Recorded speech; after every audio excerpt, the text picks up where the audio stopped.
Welcome to a very special episode of Movie Therapy. This is episode 11, two-parter. A lot of things special about this episode. Yeah. Normal from the two special things, which are us, because we're special.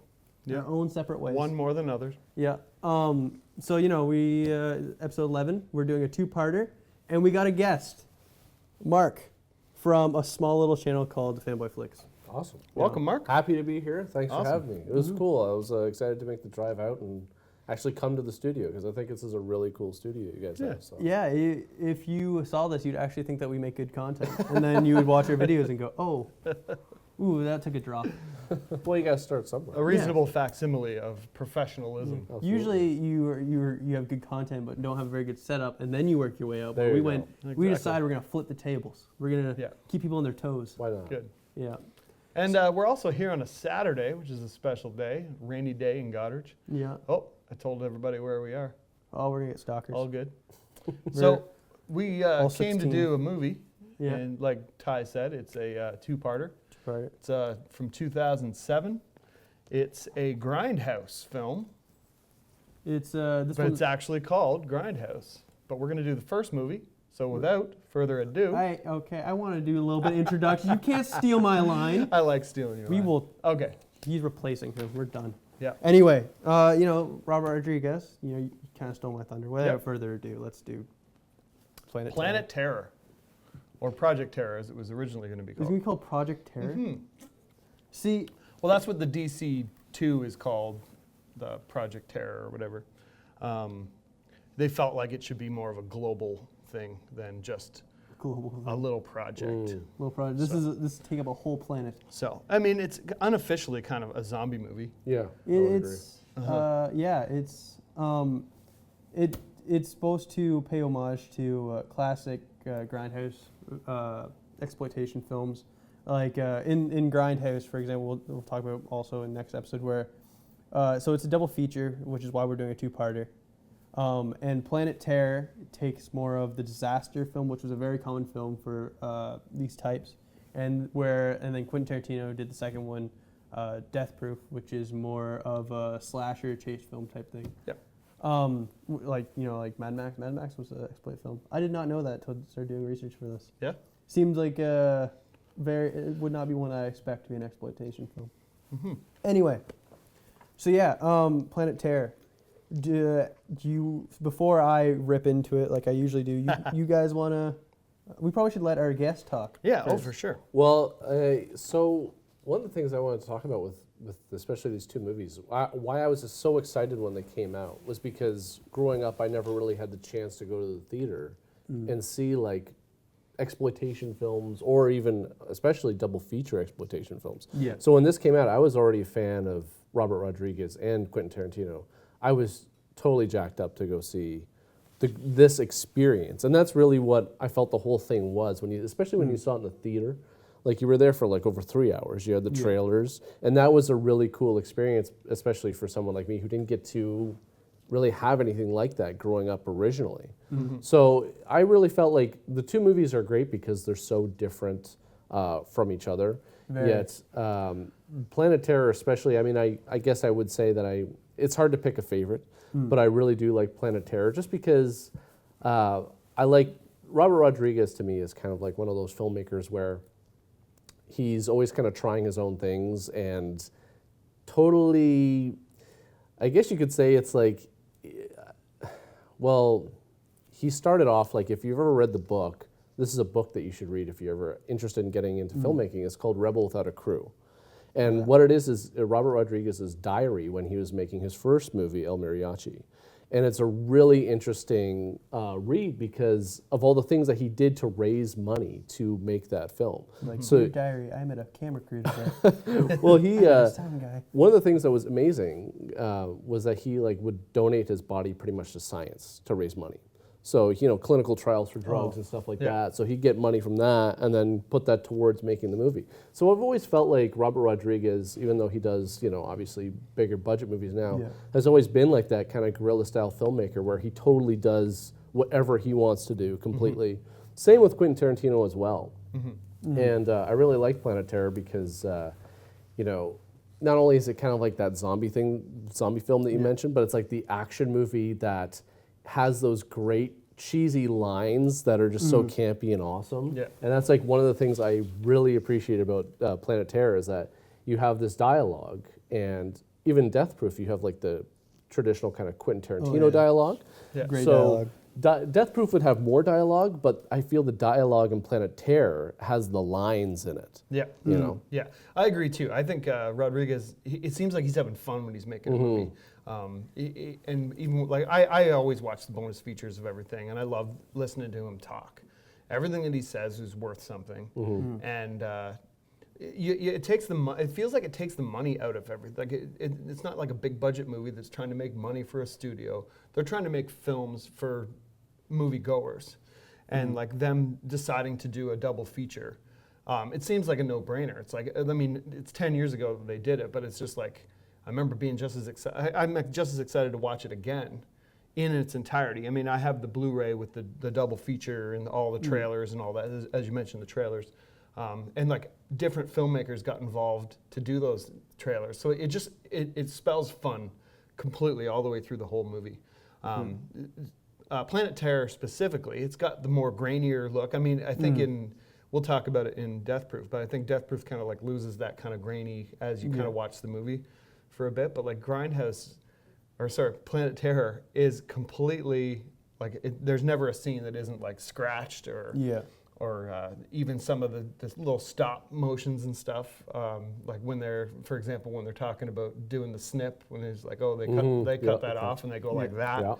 And the screen shakes when they do it. They got the blood on the screen, and like, you know, you feel like you're part of the filmmaking process when you're watching it. Yeah. And Rodriguez does that very well as a filmmaker and in this film as well. So, well, you guys are talking about how the great things it does.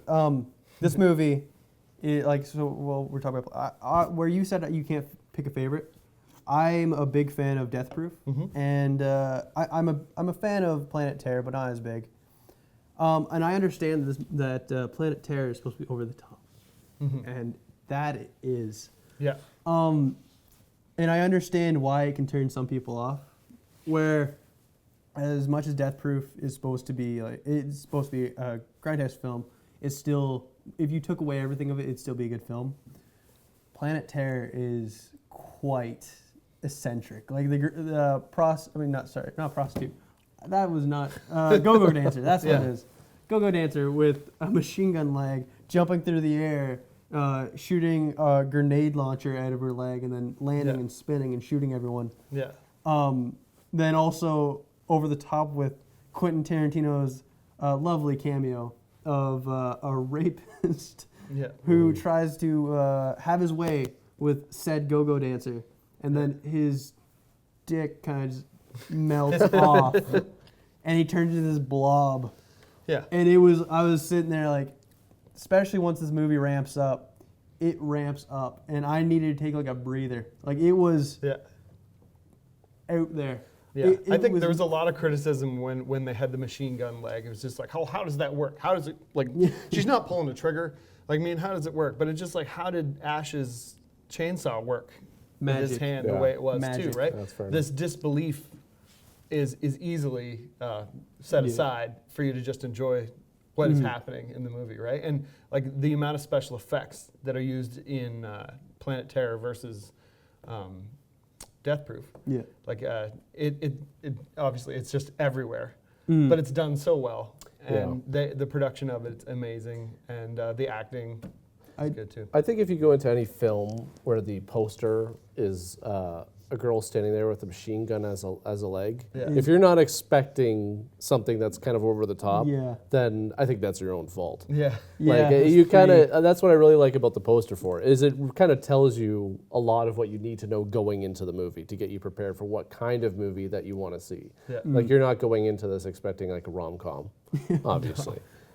In Planet Terror is something that I really appreciated about, again, like I love exploitation films, and you know, we've had, I wanted to mention that we've had like other exploitation films since GrindHouse. I can't believe it's been 10 years, but you know, we've had like movies like Black Dynamite, and then of course Rodriguez went and did Machete and Machete Kills. But and I love seeing those types of movies, and I love it especially when they're paying homage to like these types of exploitation films too, because they do them so well. Like they're just so good, like so good bad movies, if that makes sense. Yeah. And Planet Terror, especially with all the like, I loved how the story unfolded, especially when, and I mean, it's 10 years old, so if anybody hasn't seen it and they're not What are you prepared for watching spoilers, this for? then Yeah. too Stop bad. watching this. Go watch. That's why we got rid of the spoiler alert. Because if you're watching a whole podcast about a movie and Yeah. you're like, I haven't seen it yet, you're doing something wrong in your life. Or you like one of us. But and I think one of the I wanted to mention one of the laugh out loud moments of that film was the you killed Bin Laden. Like that in the theater was like I think that just capped it off for me. I'm like, this is like one of the most fun experiences I've had watching a movie. Because that's before Bin Laden was. Oh dead, yeah, right? absolutely, Like, yeah. So, yeah. And just that whole ending scene of that character was. I laughed my ass, especially when the film went really yellowy, and you saw him transform into like this big. You play video games, right? Yeah. Have you played Left 4 Dead? Oh yeah. Like the boomer. Yeah, Just kinda turned into totally. that, Oh, yeah. with like a giant club hand, and I was staring. I'm like, God, that's amazing. Yeah. Just Yeah. beautiful. That's art. Just that giant monstrosity. Well, I'm like, when you're talking about that character, what is it? Can't think of it. The physicist, the nuclear physicist. Right. Right? They're like, just after that conversation with Bruce Willis and stuff, he's like, oh, just follow me, go around here, and he peeks his head around the corner, and his head just gets blown off. Yeah. So like their whole part of what they're trying to do just gets thrown away. I mean, they're still going to the helicopter, but like, I mean, the whole part just gets, it gets serious. You think that there's going to be something to do, and you just see that guy's head just explode. And then somebody's like, is anybody else in? Yeah. But this movie, it's like, it sets the tone right from the beginning, which is something I really like. Like when the movie opens with Rose McGowan, on the stage. And I love how it's just the little things that you can see the crew with the camera in the mirrors in the background, things like that. It really, this is the type of movie that you're in for. Yeah. And I love how it sets the tone like that right from the beginning. And I think it completely worked, and especially because both Robert Rodriguez and Quentin Tarantino know movies so well. They know exactly how to make their own exploitation films. Yeah. And throughout this movie, it's everything that was in GrindHouse. Again, with Belling to see the camera crews and mirrors and stuff like that because of small budget. I also there's one plot in it that I know they did it to be bad, and I laughed at it because it was just one of the things I hate. Where movies nowadays do the pronoun game.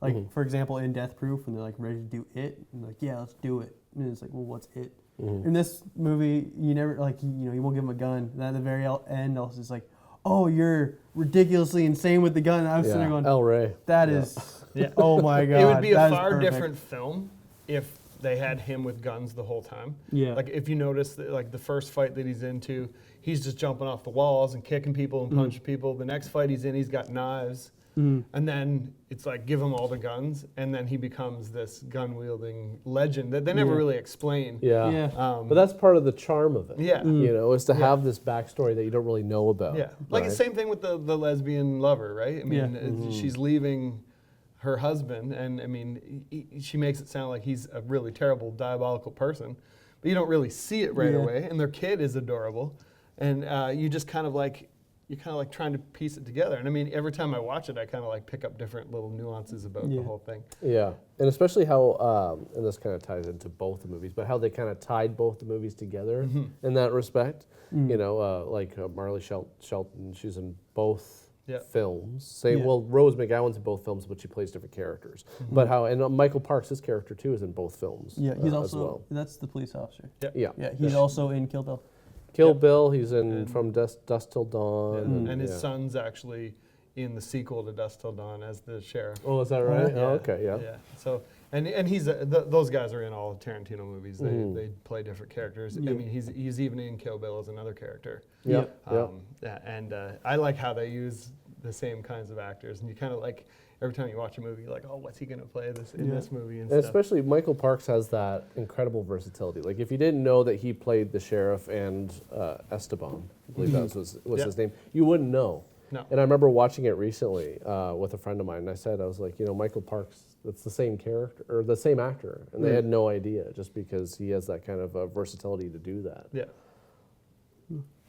Yeah, like while we're talking, like one of the biggest things about this movie, which I think we should talk about, is the special effects, like the makeup in it. Which, if we're going to do with GrindHouse and exploitation films, definitely would not have the amazing quality of these special effects they do. Like, for example, with the soldier guys, that when they take off their mask for a bit, their face starts bubbling up. Yep. Like Quentin, when he's in the elevator, his face starts bubbling up, and you can see the other guy. He's like, "Put your mask back on." One thing I never got about this movie, going back to, again, sticking with Quentin Tarantino's cameo, is so Quentin Tarantino's character obviously must know that if he doesn't put the mask on, he's gonna die. Yeah. But he seems to not care. Like, I get where he's like, whatever, well, let's do it without. If he wasn't gonna die from it, I could understand that. Like, if it's just gonna make him look ugly, I could understand him not caring what he looks like. Yeah. But where it's like, you will die, he's like, whatever, I'm going for it, and his thing's falling off, and you're just going, what the hell am I watching? And that's not the first instance where like a little bit of thought would have changed this plot completely. Right. I mean, thought by characters, not necessarily by the directors. To think, why would you do that, right? Why would you give a kid a gun? Yeah. Why don't you just lock the door? Yeah, that's that part scene of the, was so like vulgar. Just all of a sudden, was. Bam. Oh, the kid It was a shot shocking himself. moment you needed. You needed that movie. And in the special features, Robert Rodriguez, that's his son, right? Yeah. Oh, God, that would be... that's his actual son. That'd be rough. Rodriguez, This is Well, my idea for a film. I'm going to have my kid in a car with a gun and he's going to shoot himself. And he's Shark Boy. I don't know if you've ever seen those movies. He's in like Shark Boy and Lava? Rodriguez did that, yeah. Really? It's his he daughter did Spy and his Kids son. too. Yeah. Spy Kids as well, yeah. Two different type of brands of movies. Well, I mean, he makes movies the way he wants to, right? Yeah. So he made movies for kids that his kids could see. And at the time of the film, he didn't tell Rebel that he died. They gave him a water pistol and they put special effects to make a real gun. They shot another whole part of the movie where he makes it to the end. And he always talks about it. And he said it the same way in every interview he's been in with it. He goes, yeah, when he gets older, I'll tell him about Santa Claus and Easter Bunny, and oh yeah, you die in Planet Terror. Yeah. Could you imagine, like, my dad gave me the talk about how the Easter Bunny is not real, and also how I shot myself in a film. Yeah, shot himself in a film. But I mean, I think in a movie that glorifies the violence and the guns, and I mean, it's everywhere and all the time. Aside from Tolo, who Tom Savini does perfectly. Tom Savini is usually a badass in most of Rodriguez movies, and even like old movies. Like he's got so many, he's got more uncredited appearances in movies than actual credit. He's clumsy, but it shows you how dangerous guns really are by showing you that the kid got killed by it, right? Like, I think it was obviously a pinnacle moment for that character and a turning point in the movie to go, okay.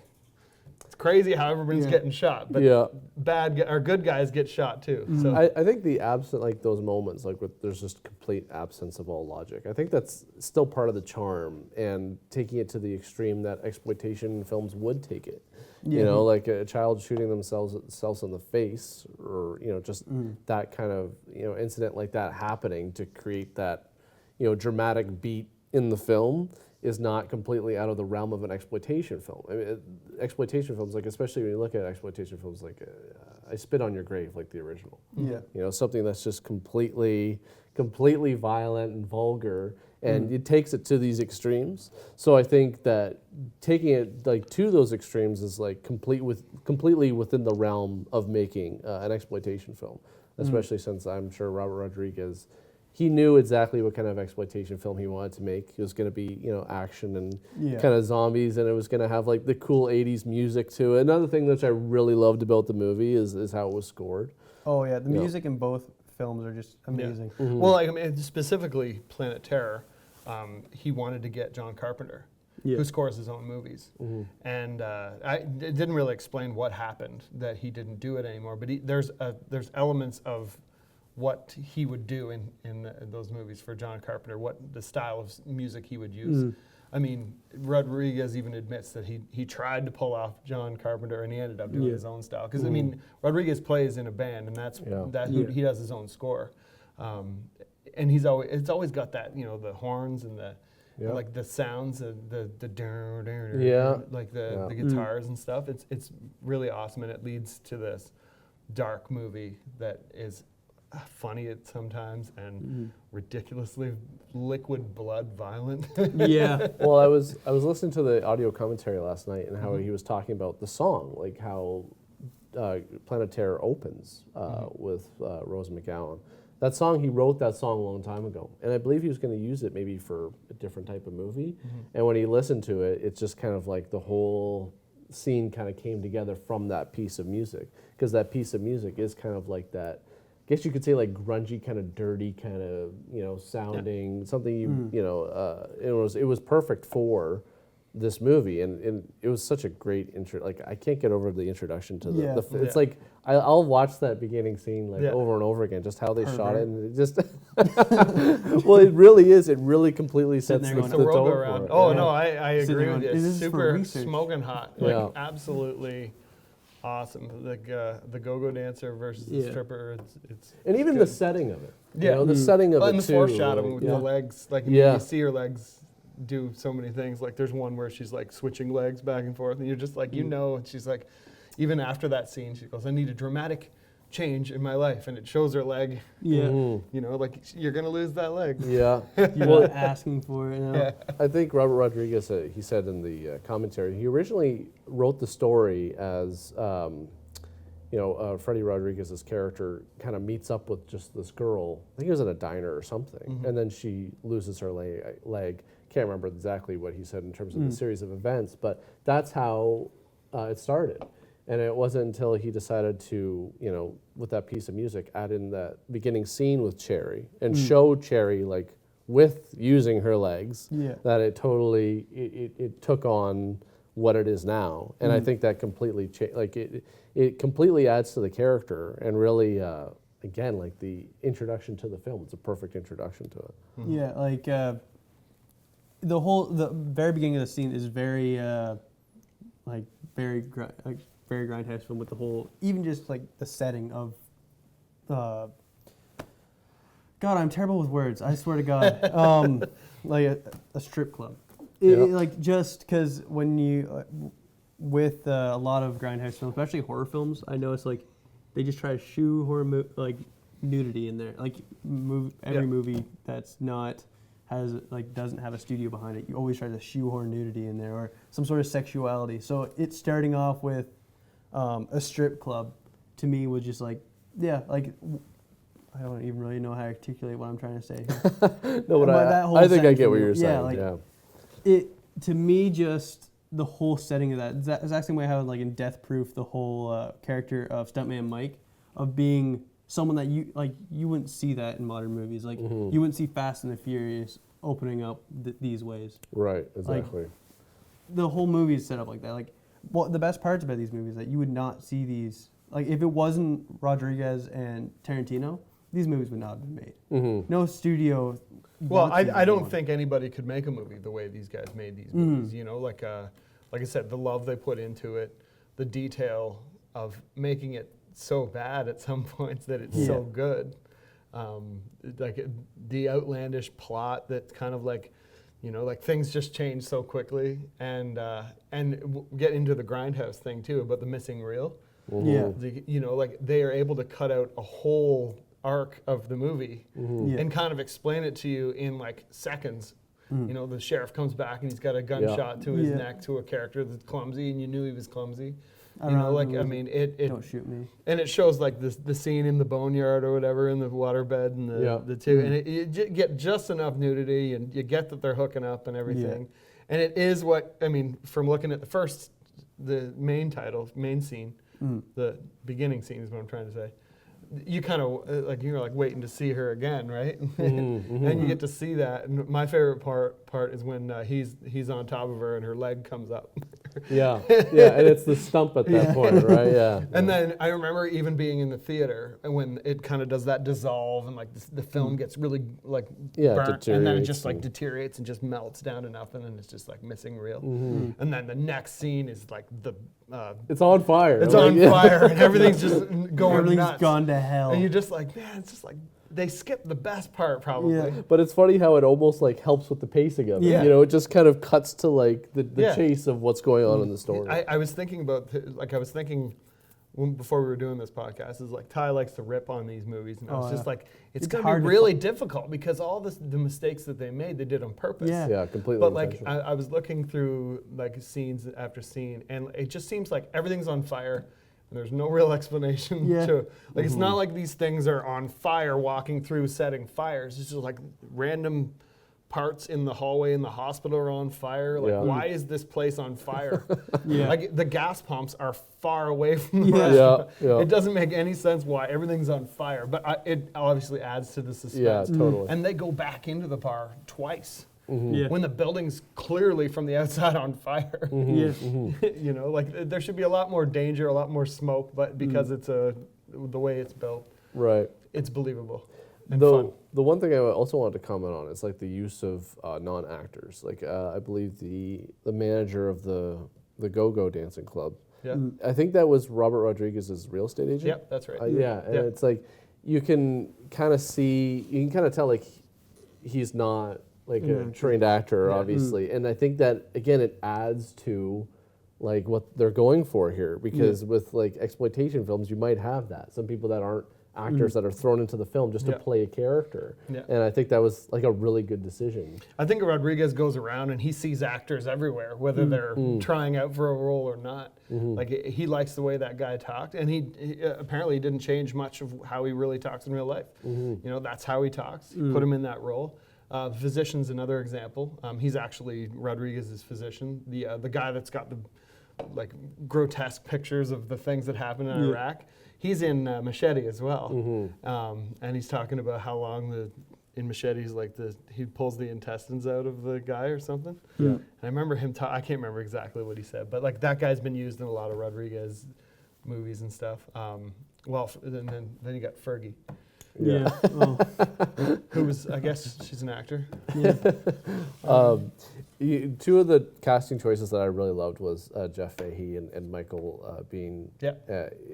They're, and especially together, them going back and forth with the lines, especially at the end. And you know, it's weird about like Jeff Fahey, like with the way he delivers lines, not just in this movie, but just like in general, it totally lends itself to this type of film. Like when you watch him, even in the Machete trailer, you know, he's perfect in that. And like Michael Biehn with like, I love the line, you know, everybody gets guns, except you, Ray. Like it's just lines like that are just perfectly delivered by him, you know. I probably should explain something because usually on these shows when we're talking about something and that the audience may not know, I have to explain it. And so we've been talking, obviously this whole both these movies are to pay homage to GrindHouse exploitation films. But if you don't know what those are, this is what an exploitation film was.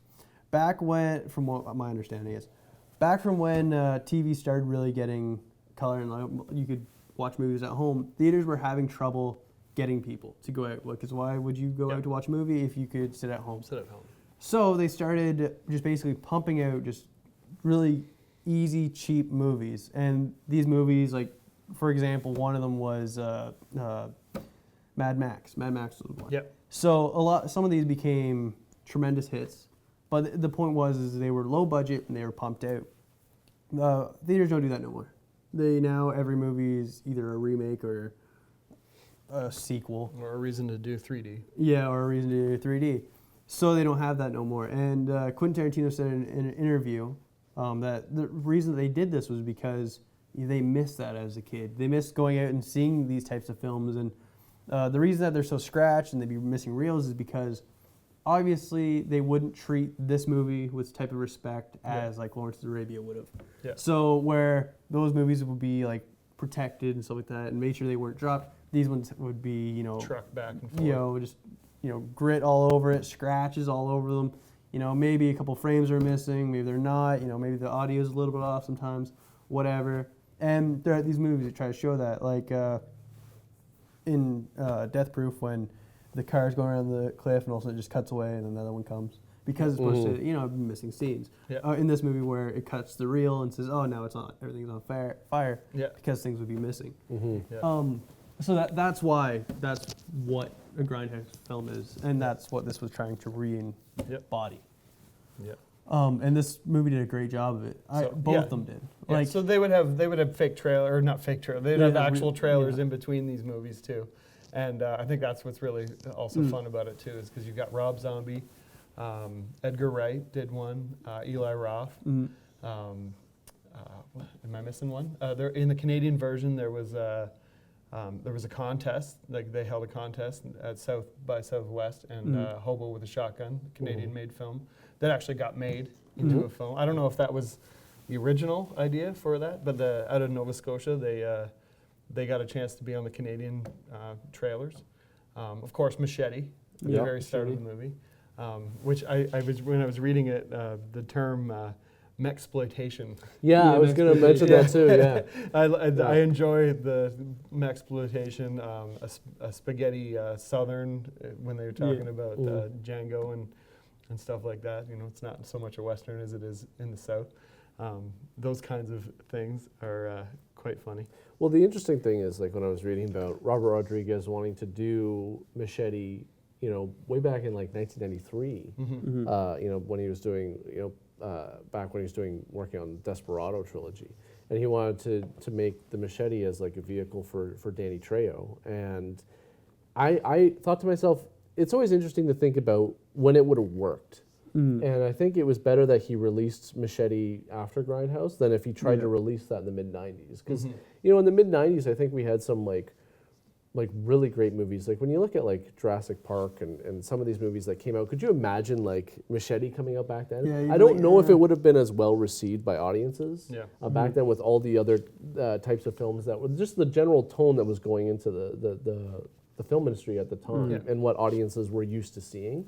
I don't think a movie like Machete would have really hit, especially, and I always think about how marketing films has changed now as well. Yeah. And like when you can market films differently and you can use, you know, social media and that type of marketing to market more kind of cooler films like that and find that niche audience. Yeah. Because definitely exploitation films, I think that's more of like a niche audience that would like to see that. I think more film buffs are be more knowledgeable about those types of movies and want to like kind of see those types of movies.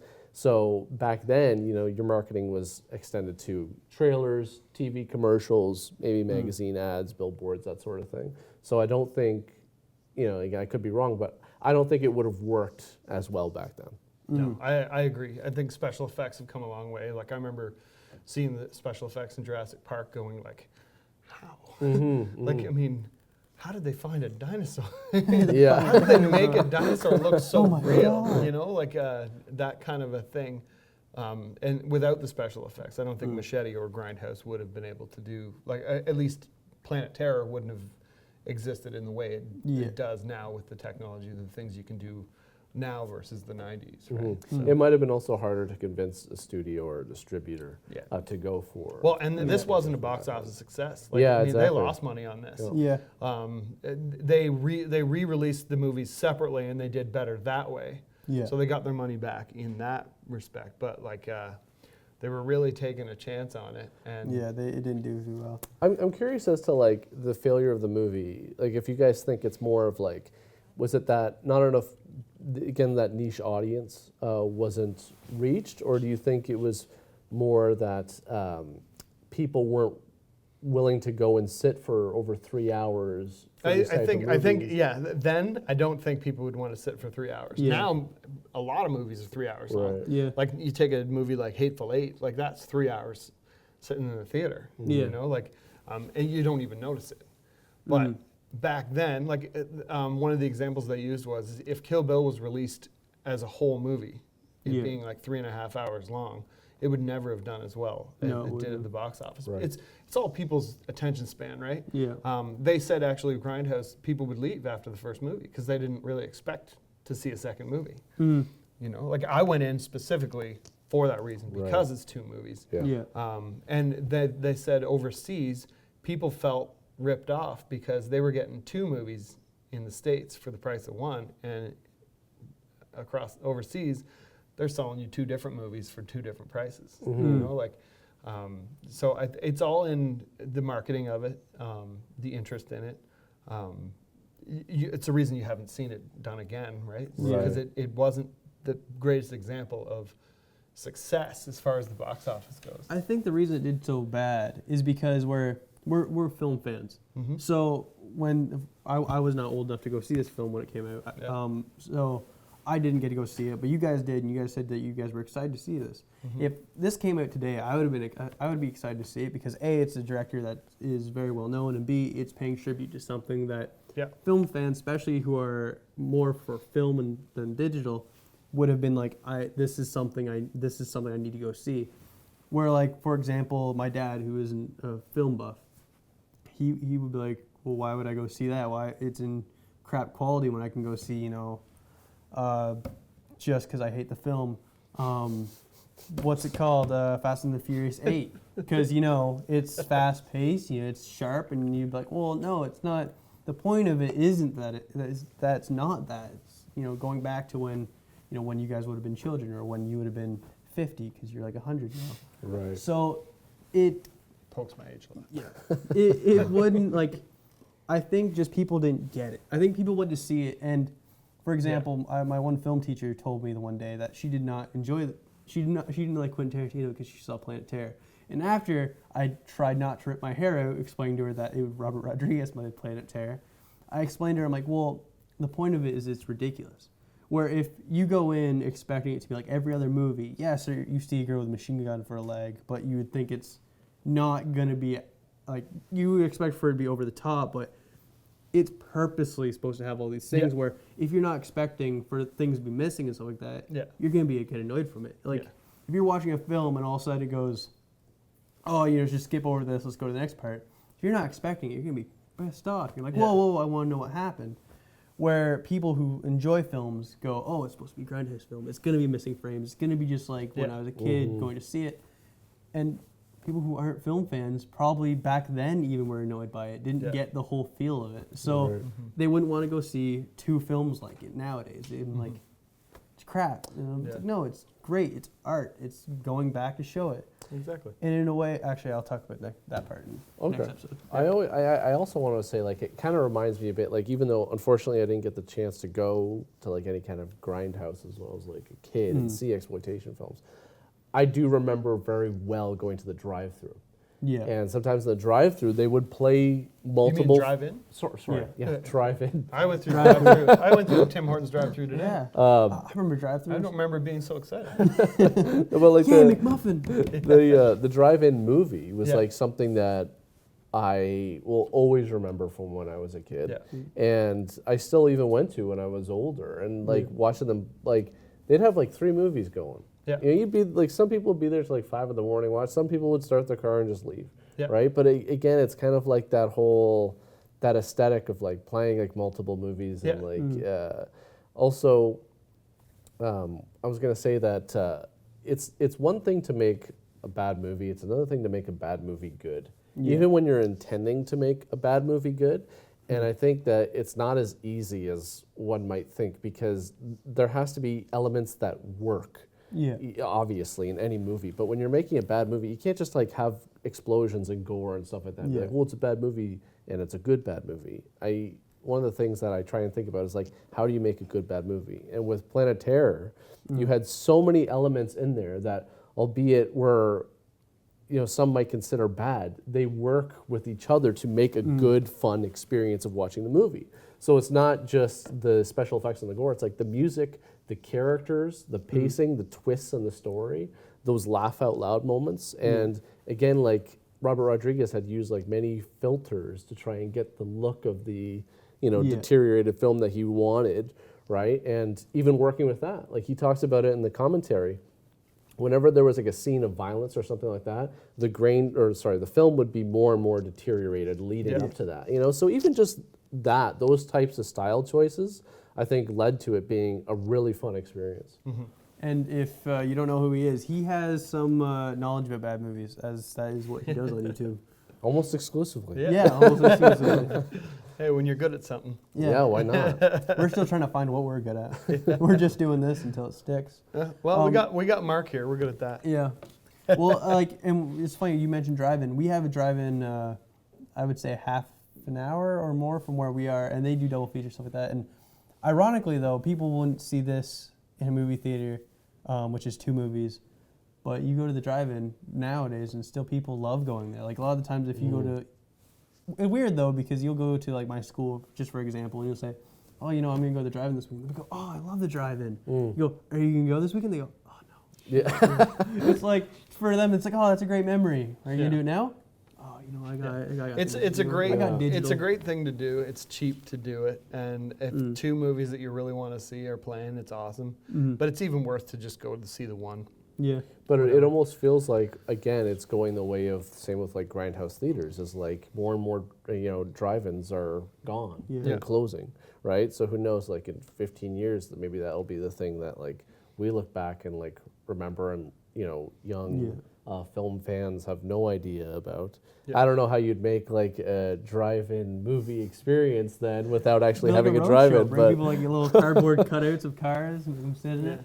But it's like, that's one of the things I love about movies, is it's not just watching the movie. It's also sometimes how you've watched the movie and how you've experienced the movie. When I was in Australia last year, I saw a movie outside. It was a giant, like, I forget what it was called, the open air theater or whatever, but you had a giant screen that came out of the water, and in the background you had the Sydney Opera House and the Harbour Bridge, and you're sitting there and you're watching a movie in front of it. And at one point I was like, being here, the experience of being here is almost, it complements the movie. Like the movie was okay, I didn't really care that much for the, I thought it was all right, but it was also just part of the experience of how I saw the movie and being there, which is... I saw Pixel in drive-ins, which, Adam Sandler. Pixels, yeah. Oh, God, that was, and I think after that, I can see why people didn't go. I was like, if you see this as your last experience, I wouldn't go back. Yeah. Like you might forget the film, I think the thing is us, being older than you think of the movie and you think of how bad the movie was. Like you didn't even mention the movie that you went to see in Australia. It's the experience, right? It's the when I go to the theater, I always get popcorn. I may not even be hungry. Yeah, me too. But I always get it, and I always finish the popcorn before the movie starts. See, I always get popcorn, and I get like a fruity beverage. I made the mistake of getting too big of a beverage, because then you have to piss. Yeah, exactly. At the worst time. See, that's why you get a bottle, and then once you're done with it, you gotta wait to get rid of it. That's not accepted in a lot of theaters. Actually, theaters. We're living in a society here, Ty. Just bring a funnel and like a bottle. I just wish you could just go, hey, can we just pause it for a second? Take a little break. But it's stand up. Just I need to go. Okay, just thank you. Yeah. No, it's true though. I completely agree, and I tell my friends that when we go see movies, and they're like, "Why are you getting like popcorn? Like we just went out for dinner." I was like, "I need to." Yeah, it's part of my experience of watching the movie. Yeah, I remember them when they described GrindHouse. They were calling it's a popcorn movie. It's a theater movie that you got to see. And it was just like, as soon as I read popcorn, I was just like, I'm going. I'm getting the biggest popcorn. Yeah. And like you said, you just have dinner, but it's just like something about popcorn in a movie theater. I could watch a movie at home and not even think about popcorn. Right, like, exactly. Going to a theater, it's like waiting in line. Yeah. You got making sure you don't drop your ticket. Yeah. Yes, exactly. you know, it's all the annoying things that are actually part of the experience. That if you didn't have those annoying things, it wouldn't be the same experience. It's like Vegas. Everyone when you're there, it's annoying as hell, and you get back and you're like, oh, it was great. Yeah. I think. I think it was. Maybe we'll have to go to Vegas sometime. Yeah. Road trip. Yeah, movie therapy road trip. We'll say it's for work. Go to and try and find drive-ins on the way. Oh yeah, road trip. we could do episodes while we're there. Yeah. Yeah.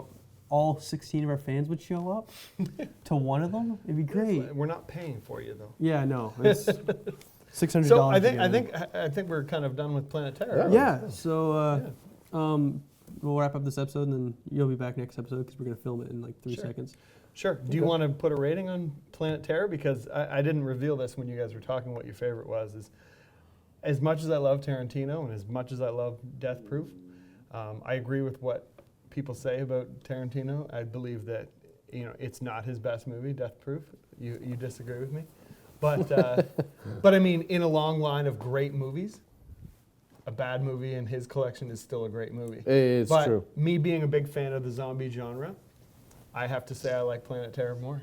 What? Before I smack you for that, Yeah. a little thing I'd also like to point out. Another thing, very Grindhouse film-y, is they don't use the word zombie in this movie. No. Which to me, where modern movies would, they'd be like, oh, zombie. Well, see, I have trouble thinking that they're zombies as well, Yeah. because I mean they clearly rip her or bite her leg off. Tolo gets his finger bit off. Nothing happens to him as far as zombie stuff. The disease is never explained. Yeah, it's true. It's not the classic zombie thing, but I think Rodriguez not going the same route like Romero does with zombies. I think he did his own kind of thing to it. So I accept it as well, it's a zombie-ish movie, but Yeah. they're not Zombie-ish. really zombies. Like, Could that be I a don't- subclass? Zombie-ish? zombie-ish. Sure. Maybe. Okay, sweet. It's like exactly. It's not something that I would necessarily think of when I think of zombie movies, but it's like the thing that you can try and use it to describe what happens in it, even though it's not a traditional zombie movie in any sense, right? Because almost like the main characters aren't necessarily like what's going on with the zombies. It's how are the it's the other characters and almost the backstories that you don't know about. Like again, like what's going on with Ray? Like what's his backstory? Like that's it's kind of the stuff that you don't know that's like really interesting. Like what's the history with like the barbecue joint with the two brothers, right? Yeah. Like that's the characters are like so good and in a short film too. That's what I think is interesting. Like the movie's not that long, but I like how animated the characters are in it. So Okay, so what's your rating, Ty? My rating. Let's go with you first. I think. I have to come on. give it a rating? Yeah, we have a guest here. Come Sure. on. You need. So- I know. You Well, have I didn't want to feelings put for him me. on the spot, but you I had know- no problem I doing know it. you have feelings for me, but a guest. do I give it like a rating out of 10 or an A, B, Whatever C, you D? want. We usually pick something in the movie. So for me, example, I would go, it's 7 machine gun legs out of 10. Okay, all right. I'll go 9 jars of balls out of 10. Oh God, that's We didn't even talk about that. Why is Oh, the guy yeah. collecting balls? why That's aren't another you thing. collecting Why It's another- is that weird? Yeah, that's Why another aren't you collecting backstory. balls? That, I do. I collect mine every day. Of every guest we have, so sorry. well, at least I left here with less than I came with. So. All right, thanks for watching. Well, you didn't do a review. I did, yeah, I said 7 out of 10. Well, what's your rating? We didn't hear your rating. So. Because I have to continue my trend of being a bigger asshole than him. Yeah. So I'm gonna say, Real contest. yeah, 6 melting dicks out of Oh, jeez. 10. Just right, have so- fun with that. Not a family show. No, not family. So we'll see you. Hit us up on Twitter, subscribe. Yeah. Oh yeah. So subscribe to North Star, FauxPop, and Oh, this is me? Yeah. Oh, FanBoyFlicks.